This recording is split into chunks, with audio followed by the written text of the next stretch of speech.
Because if you're constantly putting yourself at the bottom of the list, everybody gets the best of you, but you're left like with crumbs. That to me, I feel like that is perfect space for resentment to build. Yeah. But we have to be responsible for ourselves.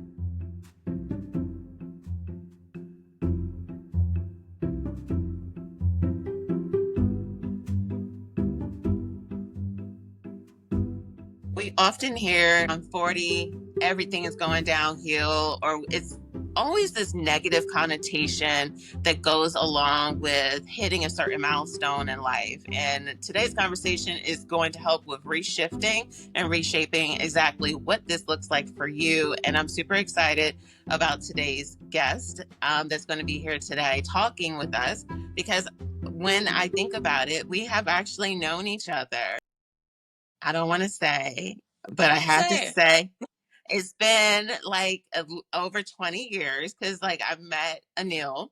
I had to be at least like 22, 23, and I am about to be 44 next month. right So now. I know. And I'm super excited about it. Like, and this whole conversation is really to help with us talking about life and how we're seeing it, how we're experiencing it, and also like reshaping how we're looking at it so that it doesn't have to have that negative connotation. So thank you so very much for being a guest today, Anil. I'm so glad to be here to see your face. It's been a minute. Yes, it's been a minute, but I would love to share, like, if you can share a little bit about yourself, and then we'll go ahead and jump right into the conversation. Yes. So, hey, everybody, I'm Anil Manley. I'm a certified mindfulness coach and intuitive eating counselor. And in my previous life, how I knew Jesse was from our time in the fashion industry. And when I turned 40, I decided I'm good. I'm ready to change. So I switched my career from fashion to health and wellness, and I went back to grad school.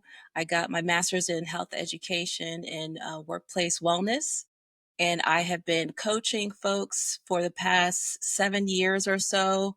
Um, yeah, just helping people in the workplace wellness area, helping them transform their relationship with their food and their bodies into a place of self trust, clarity, and liberation. So I'm really, really excited to have this conversation with you and then talk about self care as well, how we can make that transition easier, And this is if there's not a season that we need to talk about self-care. right? I was like, I feel like the last 10 years has been like ducking and dodging different life experiences, traumas, and things like that, depending on how and what's been you've been experiencing in your own personal life. And I think one of the things that we have gotten, especially from the pandemic and after, is this conversation about self care because there was a lot of conversation around burnout. So Hmm. what made you with deciding to go into mindfulness and self-care, like what was that driving force for you personally? I mean, straight up, I worked in corporate. I was in fashion, like I said. And I remember several times throughout my career, there were times where I experienced a stressful situation that had an effect on me mentally, psychologically, physically, emotionally, all of that. It always manifested itself physically. So, this one particular season, I think we were approaching Fashion Week, and I just noticed there was one night where I was having a really strange reaction. All of a sudden, my body like seriously broke out in some crazy eczema attack. And it was so bad, it woke me up out of my sleep. I felt like I had 1,000 needles in my head. Like I was just itching and scratching, crazy. It was so bad that I couldn't even go to work the next day because I had stayed up all night. I was just having this attack and Mm. didn't know what to do. And it was that point where I started making real connections between work, stress, nutrition, sleep, all of that, because I'm like a detective. I love detective shows. I'm always like, where is this coming from? Like, why is this happening? So that's what I want to, encourage your listeners is that when you feel like something is off mentally, physically, emotionally, whatever, be investigative about it, like be an investigator and try to figure out where might this be coming from, because clearly the body is trying to tell you something. We just had to get really good at paying attention and then deciding to do something about it. So that's what I did. And that experience taught me how important it is to pay attention to the signs, get curious, and then figure out what you need to do. So I started changing the way I ate. I went to a naturopath doctor. I was doing an elimination diet, not to lose weight, but to figure out what was my body reacting to. I started prioritizing sleep because where I was working at the time, I was working shift work. So sleep was just like non existent. So I realized how important sleep was. And then I also started thinking about the way I worked. So that's something very important about how to manage your energy throughout the day so that you know when you function best and when you need to step back and practice more self care. So it was a combination of all those things. Would you say, and I'm going to make an assumption, I feel like I saw a statistic about how women specifically shift in their fees. And I find that we get into this place where we kind of do an inward seeking of like what's really going on. That's why I think midlife crisis has like this bad fit, like this bad connotation to it, is because I feel as if we get to this place where we're like, I don't agree, I don't accept these things, and I want to change them. Where I feel like in our teens we are definitely more in our people pleasing era, and 30s we're Mhm. just trying to figure out what our true identity is. But I feel like at our 40s we definitely are stepping out of that I'm trying to make everyone else happy, and I want to start making my own self happy, or not feeling the way that I'm feeling. Like this is not normal and I don't want that type of feeling. Have you found that it's common, that typically around that 40, 50-year old like time period, we're just kind of wanting to embrace who we are? Absolutely. I think, obviously it's all individual, but I think around that age, because that's what happened for me, that's happened for, several people that I know that want to do things differently. That self reflection starts to happen because you are, depending on your situation, around 40, maybe some folks have kids and they also have older parents, right? Yeah, Or people that they're caring for. yeah, So they're that you can be in that sandwich generation area. So you're helping everybody else, right? You're helping people at your job. You're doing all the things on your job and you're also taking care of people at home. And then it's like, but where are you? How are you taking care of yourself if you're like stretched in all these different directions? So I feel like, yes, absolutely. That is the time that many folks start reevaluating. Wait a minute, this no longer fits, like you said, who I am now. But who am I now? yeah. And now it's time for me to figure that out. And it's almost like I also feel like it's also like a second puberty. And I think that has something to do with perimenopause and menopause. It's like a rediscovering, a relearning and unlearning of things. Yeah, And I think too, it becomes that it might be because like just how our bodies are shifting and shaping, and we either feel that we're either more tired, frustrated, all of the above. And then we're just like, I don't want to always feel this way. And we kind of look back and see, like, people sometimes get mad at me because my phone goes into do not disturb and all different. They're like, why? I was like, I have to, if I'm always giving out, I don't have enough to even refill to even give the way that I want to give to others if I'm always exhausted. If I am not creating a space where I'm motivated, inspired, that impacts my creativity. And where I feel like at our younger ages, we learn how to makeshift those types of things. But I for feel sure. like once we get over 40, we want it to be an authentic feeling more or less than something that we are fabricating. Yeah, and I think that you also become more outspoken. Like after a certain point, you have less F's to give, Yes. about how things might affect. people. Not Yeah. that you don't care at all, but you might care a little less, you know? Like, look, I got this much gas in my tank. Yes. Where am I going to allocate this energy? Because everybody can't get it. At And all. I still need some for me. Yeah. So this is where the boundaries start coming in. And yes, even when I've coached people and I will suggest certain things because it's clear that their boundaries have been crossed. And I remember this one woman said to me, she's just like, but they're not gonna like that. And I said, they probably won't like it. Yeah. And there's has to be a level of acceptance and being okay with that, because you're teaching people how to treat you and you're also reteaching yourself how to treat yourself. Yeah. Because if you're constantly putting yourself at the bottom of the list, everybody gets the best of you, but you're left like with crumbs. That to me, I feel like that is perfect space for resentment to build. Yeah. But we have to be responsible for ourselves.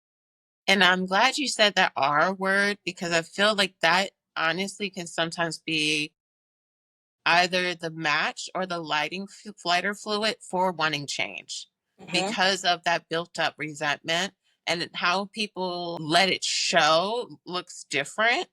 But I feel like because that pain is there, and pain doesn't have to be physical pain, but it's just like the grievance, like you're feeling this push where there's that resistance, then we just eventually like this is not okay. Or sometimes our bodies just shut down. Like people find themselves in the hospital or they burn out or they dehydrate, like those types of things where we realize that by not sharing our voice and not speaking up or how we view being able to speak up, because sometimes that is also a perspective on how we were raised. Like if I am not agreeing with someone that I'm being combative and I'm not like, no, you can express yourself. It's how you express yourself for some. It's not to never express yourself. But where there's this resistance and this resentment, like to think to have resentment for another 40 years of life, oh my goodness. Yeah, I barely want to hold it for a day. So I that's can't it. imagine holding that level of resentment for another 4 decades. No, it's like you have to basically like sit down with yourself and just be real and say, where am I right now? What do I want? What don't I want? I work with a business coach and she says, what do you want? What don't you want? What do you want to feel? What don't you want to feel? Yeah. So the reason why you do that is so that you can recognize the things that you don't want and don't want to feel. So if you don't want to feel resentment, that should be a trigger to say, okay, well, how do I make sure that I don't get to that point? Okay, that means I need to ask for help. That means I need to put my phone on silent. I need to create time blocks on my schedule so that I can get things done uninterrupted. That Yeah. means I need to delegate. That means maybe that is not important. So that gets pushed off or that goes in the trash file. So that's where we have agency over the things that we can control. Some stuff, a lot of stuff in life we don't have control over, but the stuff we do have control over, that's where we can start to feel that's where we can start to like build the life that we're trying to create, that we're envisioning for ourselves. And this is actually a perfect transition into like why I feel that sometimes we have that resistance out of fear of making that first step.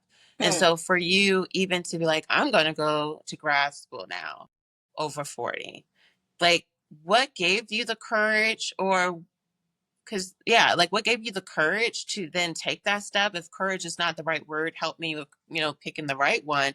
But that sometimes can be the biggest fear of making this change, creating a ripple, creating a little chaos, even though we have resentment, even though we have this resistance, that fear is there. So how does someone really, and how did you just get to the point of like, I really need to make this change and I'm willing to kind of let go of this past identity for this new one I want to create? Yeah, that's a great question. I think I just got to the point where I said I was just exasperated and frustrated, and I knew that something radical I had to do something radical and change the way I thought about my life for it to be different.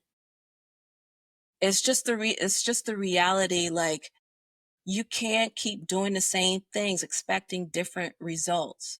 Yeah. So, this is new territory for me. All right.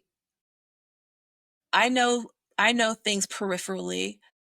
I've been a very health conscious and all that type of person my whole life just based on my upbringing, but I felt like I wanted the formal training. I don't know if that's a Gen X thing of needing like certifications and, Probably. just want to be like an overachiever and all that kind of thing. But, I wanted to have that background. So that's what made me decide to go back to grad school. I also wanted my income to be different, and I knew that having a master's Supposedly. supposedly was going to bump my salary up. Um, that's a whole other conversation. Yeah. But yes, I wanted to have that background to feel like, okay, this is me making a real commitment. I did DIY when I was like in that transition between quitting my former job and figuring out what the next move was. So I was taking courses here and there. And then I said to myself, okay, if I get through these, like, I piecemealed about 3 to 6 courses. And I said, if I actually do these and I like it, and I feel like this is something I want to pursue, then I'll go to grad school because Mhm. I can tell that this is what I really want. So I gave myself a little bit of runway to like figure it out, before just like going full force and investing all that time and money. But yes, it was really just the belief and knowing that you can't make bold steps if you're like tiptoeing your Yeah. way through it, like sometimes you really just have to go all in. And that's basically how I made that decision. And I love the fact from what I heard in your share is that you gave yourself grace. And then you also gave yourself permission to show up if this is something that you really wanted to do. And I think that that's super important for us when we're definitely in this specific season of our life is giving ourselves that freedom to explore, that permission to explore, but also giving ourselves that space to be like, if this isn't a good option, great, but at least you tried. Because sometimes what gets people so stopped is just the thought of trying that prevents them from even taking that first step. And Oh, have yeah. you experienced that even with clients that have come to you? Let me think about that for a second. But yes, I think that you have to be willing there has to be a level of willingness to not know the answers.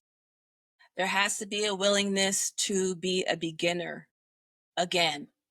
There has to be a willingness to be a novice.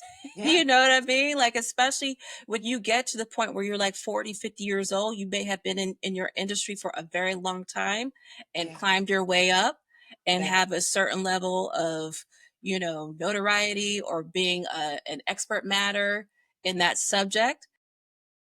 Exploring something new can be scary, but it could also be the very key to your liberation of the things that you're like, this has been gnawing. This has been something I've been wanting to do for a long time, but I didn't because of XYZ, because of responsibilities, because of your investment in your career up to that point, because of whatever. But if you're giving yourself, like you said, the grace and the permission, this is something I'm still working on, is the letting go of perfection, of having it all figured out, of doing yeah, it right on the first try, yeah. of, being like, I got it on the first or second try, being okay with failure and not seeing failure as a block, but as just an opportunity to move one direction or the next direction and figure out the next step. But you were asking me something about clients, and I just wanted to go back to that. Yeah. So, like for clients, do you find that they can sometimes even be in that same place of like fear of taking that step? Like they can feel that there's something that's blocking them, that's creating this breakdown of where they are. But Mm, do they ever have, I'm assuming at least if they are reaching out to you, they're taking the first step towards like tackling this, because it's one thing to have long suffering and you're just sitting on your couch, and having long suffering and setting up an appointment with a trained professional. But I, yeah. I would assume though that there still may be some resistance to even tackle or face some of the challenges that they're currently experiencing. Oh, 100%. I mean, we crave comfort, right? Yeah. To do something different takes effort and Yeah. consistent effort at that. This is like no small thing. Think about how many times you may have started, you have the intention that you want to start eating more fruits and vegetables, that you want to move your body more, that you want to spend less time watching TV. Getting started with any habit requires that. And there is going to be a resistance, and that's normal. The thing is, what are you going to do? And these are like, this is like where like neuroscience comes in. It's just like these are well-worn grooves that you've been, doing the same thing for a long time, or even telling yourself the same thing about a goal you may have for a long time. And it requires the word you mentioned earlier about intention, but Yes. also taking action and doing something differently. And that just has to come through repetition, consistently, trying it, messing up, trying it again, trying it, messing up, trying it a different way, try again. It's a lot of that give and take. And so yes, when people come to me, a lot of times it's because yes, they want to take that step, but they're just not really sure how to do it. And one thing that I encourage people to do is to start with small steps. I mean, micro, mini steps, like the easy wins that you can go for. If you're trying to change a certain habit, what can you do today or within the next couple days? What's one thing you can do differently towards that goal? And just try it, even if it's super easy. Yeah. And I think that that example is such a great one, because even before we started recording this, I was mentioning to Anil, I was like, I knew what I really did not want my 50s to look like, and I'm clear about what I do. But I also know that it's not just, oh, I said it today, then tomorrow it's there. It's making these little steps today and allowing the consistency to show up, and for the confidence to continue to grow, that at 50 that can even be a reality, or 46 or 47, those things can be a reality. But if we're focused so much on this big goal at the end, sometimes we get ourselves so stopped to even take the first step, to then take the 10th step, to take the, and learning like, how do I make that step better instead of straining each time? It's Yeah. always going to be building upon each other. Yeah, and that's one thing I find that sometimes when people come to me for coaching, that they have very ambitious goals, which is great. But again, I'm just repeating myself to bring it home, is that I think that if you just start with like one or two goals first, and then break it down on how you're actually going to do these goals consistently, day after day, week after week, you can always build from there. But the point is to get consistent so that you can actually see the change that you're wanting to see. And then you can add on to the next goal and the next goal. The hardest part is getting started, but also even past that, sometimes the hardest part is just being consistent and showing up and doing it, because that's where the transformation happens, is by you doing it consistently. And that is where having a coach, like a coach or a counselor, and asking for help along the way, using the resources that are available to you, whether that's joining a support group, whether that's, contacting your EAP, your employee assistance program, speaking to a therapist, working with somebody at your church, your organization, friends, support groups. I said that already, but like all these types of things that are available to you with people that you trust, and telling people, the right people, the people that you trust about what you're trying to do, when Yeah. you have that accountability and you get that support, that can also encourage you. I agree. And like, even for anyone that's listening to it, please don't think you have to endure by yourself. Like, I feel like especially I was speaking to Black community, it's like, it's almost like a badge of honor, sadly. Yeah. Like, and I'll talk to people, even some people may or may not know, but my mom had terminal cancer back in 2018, then had other family members pass. It's just been, I'm just in that season. And one of my cousins, her mom recently passed away in the last year. And she's like, it just seems like you're just like, how long did it take? And I'm like, I've been working with a therapist. I'm like, I've had grief counselors. I'm not out here hoping that I just get past things, because one, you don't. What you No, you ignore do and not. avoid, it persists and it doesn't go away. And what it does is that it actually increases, and it impacts other life areas. And I think that we need to hear more people sharing that I'm working with someone. And because you're working with someone, or you're getting guidance, or you're working with a coach, therapist, whatever you're using, that does not mean you're less than. It doesn't mean that something's wrong with you.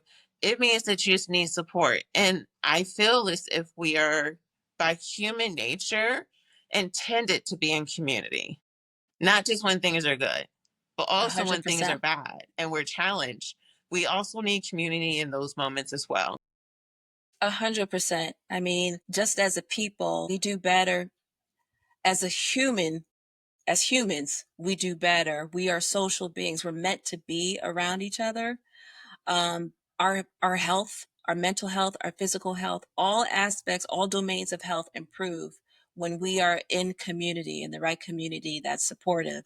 But especially as Black folks, we need it even more so because of what we have endured, Yeah. because of what we go through on a day to day basis just to survive. And we want to, I think, your community that you're building right now, my community as well, we're trying to build these spaces where we are seen, where we're heard, where we're validated, where our experience is acknowledged and shared, and we can be vulnerable and seeing the vulnerability as strength.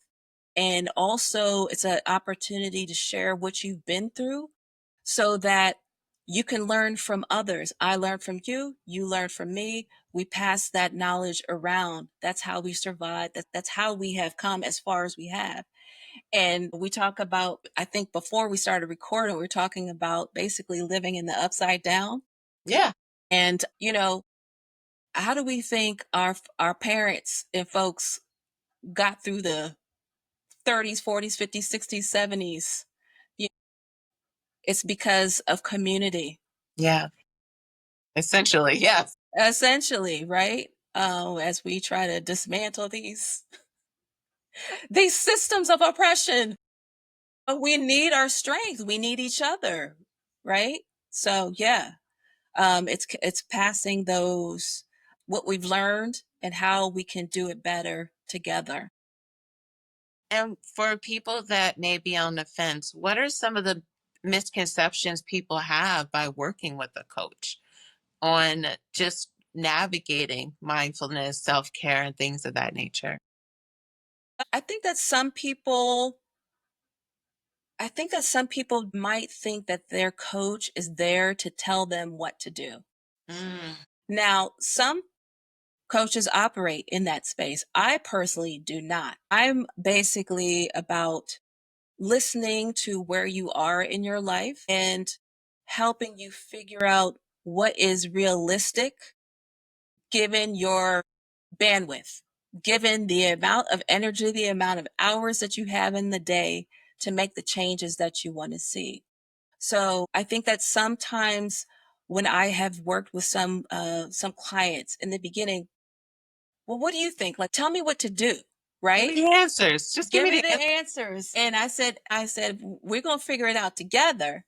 I'm gonna give you guidance based on what you're telling me, but it is all coming from you, your vision. What do you want to do? What do you want to be different? And then we can strategize. what can you do realistically. Then we can talk about things that you're trying. Then we can like figure out workarounds when you come against roadblocks. We can figure out those type of things. Thinking that the coach or any one person knows all the answers for you, like you are ultimately the authority on their, excuse me, on your life. No one Yeah. knows you better than you. Yeah. Now, if you're saying, I don't really know myself, then that's where you start asking the questions and start figuring those things out, getting the tools, working with different people and start figuring those things out. But it does require a level of change. People want to see the transformation, but they don't want to do the work. And it don't work like that. And I think it's because too, it's like in order to know these answers, you have to allow yourself to almost be quiet to even explore. And it can be a scary feeling for some people to one have quiet and to even tap into that. And it's easier to just say, "Hey, give me the answer," because then you're not even truly putting yourself on the line to get what you say you want because you just want someone to do it for you. And I think it's just that allowing ourselves to be quiet, like, can be a big component to it. Yes, absolutely. Self reflection and being quiet. You can learn a lot about yourself when you learn to quiet the noise, to when you actually sit down and give yourself space to not know the answers. And when you give yourself like the bandwidth, you give yourself an opportunity, be also uncomfortable with it, right? Yeah. Because there's so many people who are used to going and doing, that being alone with your thoughts. Because I've even had a client tell me when I said to her something, I was giving her like a reflective prompt or something like that. She said, I don't know. I don't want to think about that. I said, okay, that's your choice. If you don't want to think about it, just know that the breakthrough that you're wanting to have in this area, this could be one of the blocks to that. The very thing that you're resisting might be the thing that you need to cross over the threshold to get you past. Because what I have seen time and time again is for the people who want the easy answers, is that they might get they might get to a certain point in their journey, right? When they're trying to make changes in their habits and doing things. But eventually they're going to hit a block, or they're going to hit a wall and it's always when it gets hard or when Yeah. it gets boring. Mm. Okay? Yeah, it is. It's always either one. That's very Yeah. true. When it gets boring, the same thing that got you to the point where you're starting to see some results. And then what? They take the foot off the gas and start sitting back. And now you're back to square one. Now you're back to those same New Year's resolutions that you've been working with for 5 years. And you can choose to do it differently by maintaining what you're doing that got you there. But if when you're at that there point and it's not what you thought or it's not what you wanted, then that's the time to decide, okay, well, what is it that I want now? Or maybe I just need to switch up my goal.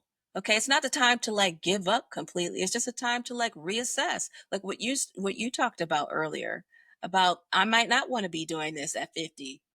But for now, I know I want something to be different. Yeah. And I think that that's and also like with these shares for the listeners is like seeing where this shows up in your life. Like what have you been kind of putting on the shelf and how have you been either addressing it or ignoring it? Because it's like you don't want to spend this next chapter of your year of your life avoiding something by really getting in the way of having what you truly, truly want. And I kind of wanted to lead into this next question I have is that midlife can often come with some unique challenges depending on the individual. What are some reoccurring themes or struggles that you find when you are working with women that are over 40? Mm. One issue that comes up is with the work that I do, especially around intuitive eating. And for sure, one issue that's coming up in is I'm thinking of this one particular client. She has a husband and she has a son, and I think her son may be in late teens, early 20s. So they've got their own things that they enjoy doing, right? She's like, my husband has his hobbies, my son, he's got it in his own world. And I said, so what is it that you want to do? So when they're out of the house or when they're doing their things, what is it that you're doing? I don't know. Have you thought about like what hobby? I don't even know. I can't even the last time I didn't even think about the last time I did something just for myself as a hobby.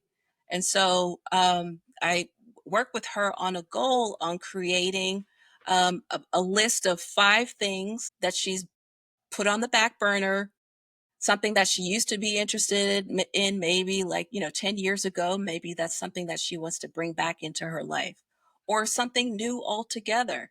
So I would say that whole when we talk about the sandwich generation or just like Yeah. trying to figure out like what it is that you're into, I think a Yeah. lot of women have don't even know what that is Yeah. anymore or forgotten. And I could see how that happens because, with watching the littles, some days I'm just like, how did I get through this day? And these are not my children. Mhm. So I can imagine with having that feeling for 18 years Mhm. where you're doing your best, you're finding contentment in whatever is happening, but it's not always for your own personal contentment. Yeah, because you're putting everybody else first. Hmm. Right? That is how many women operate. That's our natural tendency is to put others first. So now when you get asked the question, what do you like? It's no wonder because you've been tending to everyone else's needs and this is an opportunity to explore that. Whatever that looks like, or not putting any limitations on it.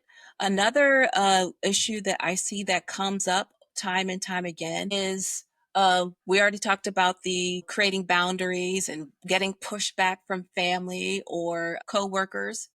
Because one example I wanted to give was a woman who is a manager, and she talked about how midday, this is something that I see a lot for women, is not having energy, just being tired all the time, Yeah. right?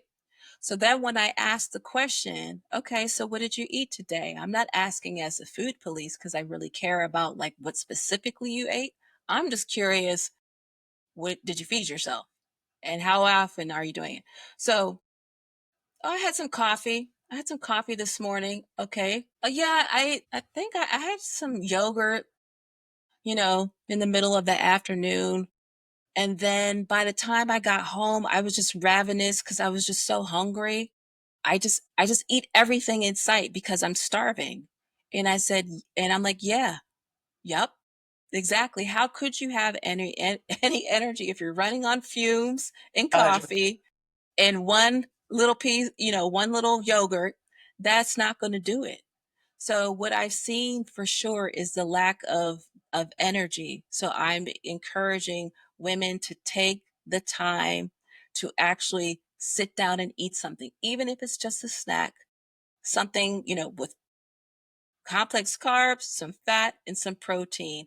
Keeping those snacks either at your desk or in your car, something that you can eat that's going to satisfy you in energy. Because when I suggested to her that she actually take time to sit down and eat at lunchtime, she says, well, what if my employees need something from me? And I said, so when your employees take their lunch, do you interrupt their lunch? No. Okay. So why should you be any different? You Yeah. know, taking the time. And then I said to her, so what you can do is actually block off 30 minutes on your calendar at lunchtime. So where you can close your door and you can do whatever. You can eat your food. You can, I don't know, look out the window, do whatever it is you need to do. And then she resisted. She pushed back on me. And I said, just try it. Try it for a week. See what happens. And then the following week, I said, so what happened? And she says, it was fine. I said, so did the building burn down? Were crises like popping up left? Nope. Okay. See, you don't know until you try it. Yeah. And so she stuck with that. She stuck with that of blocking her time, making her, making sure that she was eating something or doing whatever she needed to replenish her energy during that time so that she could face the rest of the day with more energy, more enthusiasm, more whatever she needed to get through, but in a less like everybody wants a piece of me kind of thing. Yeah. And I even hear like understanding what those triggers are that causes because the behavior is the result in some Hmm. cases of the trigger. And I think especially for whatever goals that someone's looking at, there has to be some type of strategy of knowing that this is a trigger. How do I handle that? And one of the things I wanted to ask are like, and with you working with your clients, what are some of your go-to tools or strategies that you help your clients with setting or achieving their goals? The first thing I would say is first thing I would ask them usually is how do you feel about your health right now? Just in general. Are there any areas of concern? Right? Because when you asked me the question earlier, what are some, I think you asked me something along the lines of what do people expect from coaches or Yeah, misconceptions is yeah, that we're going to tell you what to do.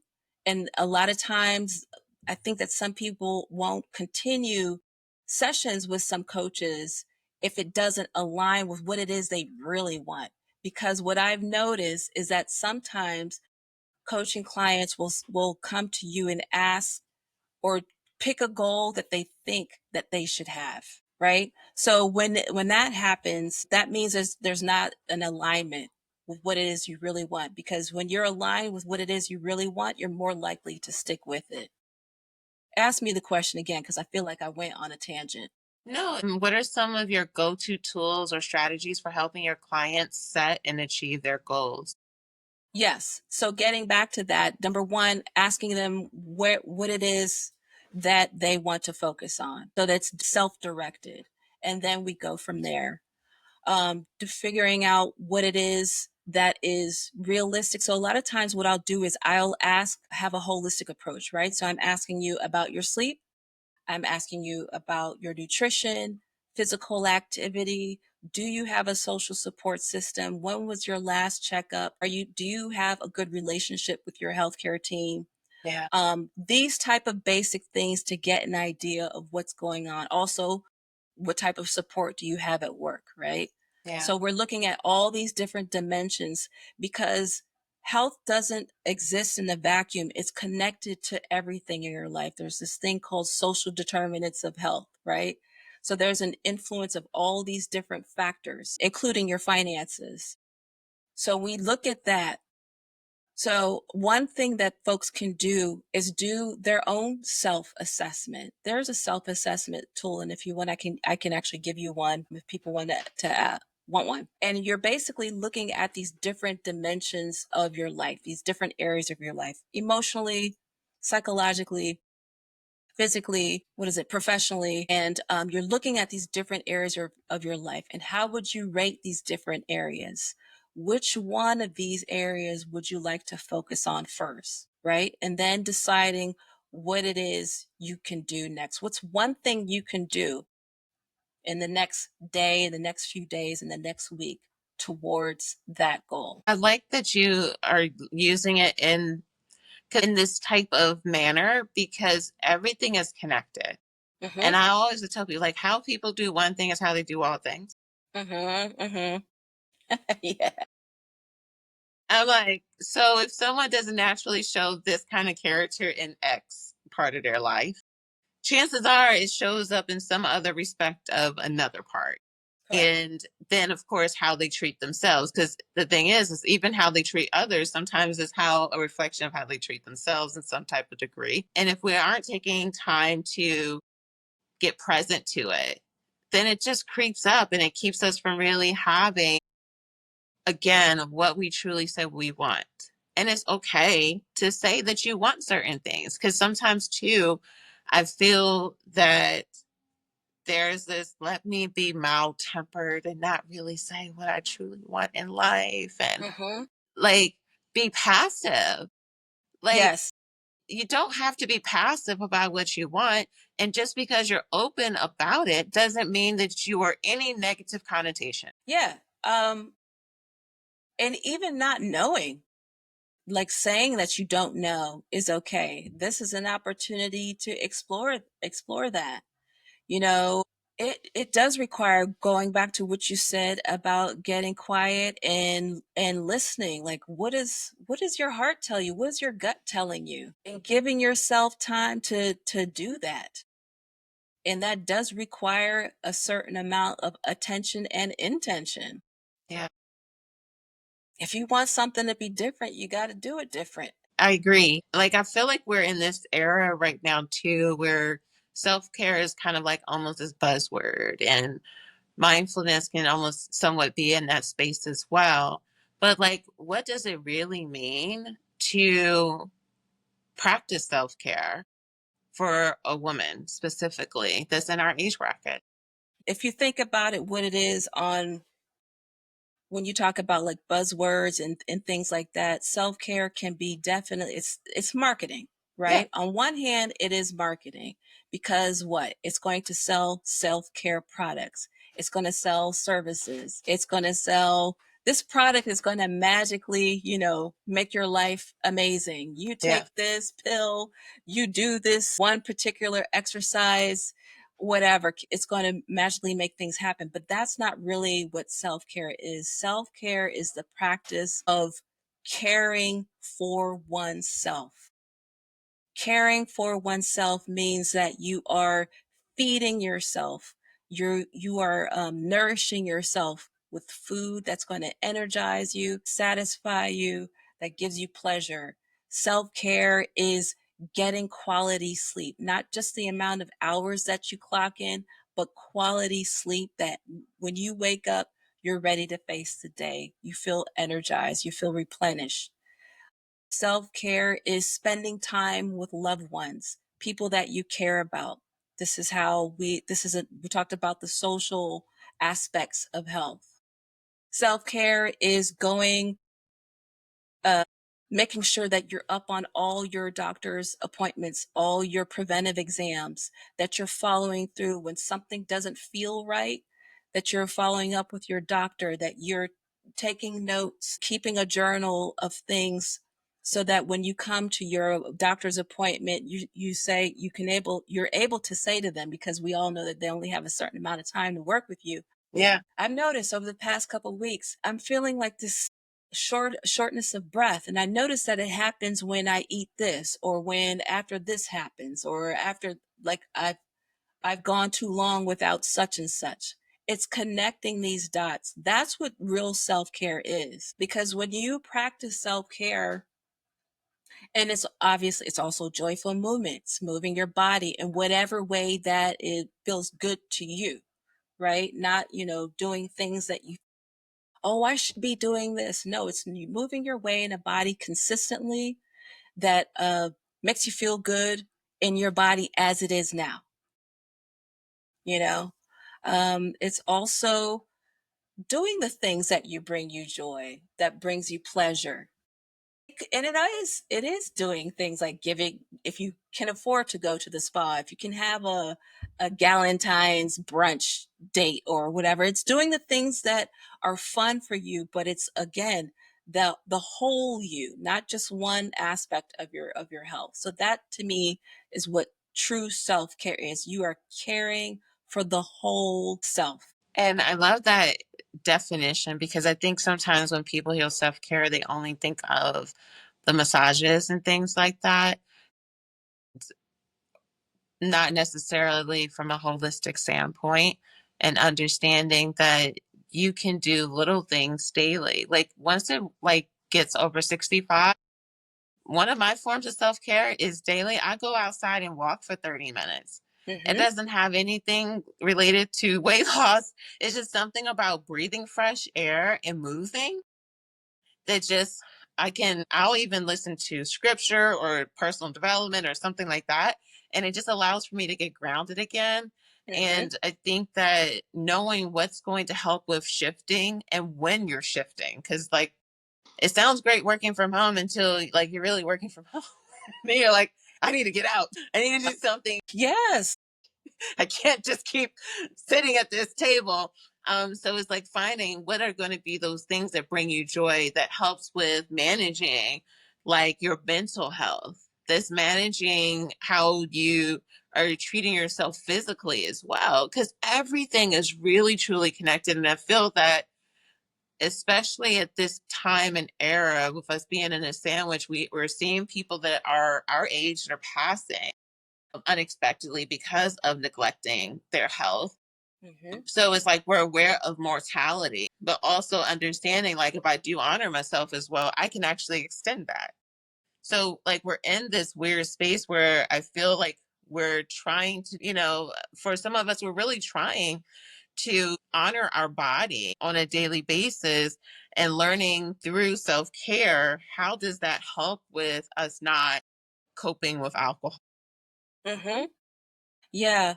Um, I think this also goes back to like when we talk about self-care and you mentioned prayer, you mentioned mindfulness. These are like the aspects, of course, that have to do with our spiritual health and our mental health. And I just want to encourage people to develop the practices that work for you. Explore, try things on, even things that you like, I ain't doing that. Like, I don't have time for that. That sounds too woo woo for me.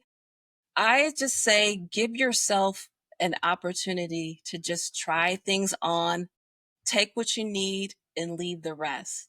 And again, going back to what we talked about of asking for help, I think this is where the vulnerability and the strength really comes from because if we are trying to do all the things in our lives, we need to have a solid foundation. Yeah. And we're not going to have a solid foundation if we are unwell.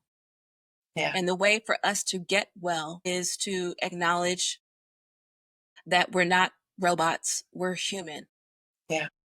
And as humans, we need all the different aspects of self care that we just talked about. This is how we are going to be able to flourish. This is how we're going to be able to flourish in our relationships. This is how we're going to be able to flourish in our careers, in the second and third careers that we might choose to have.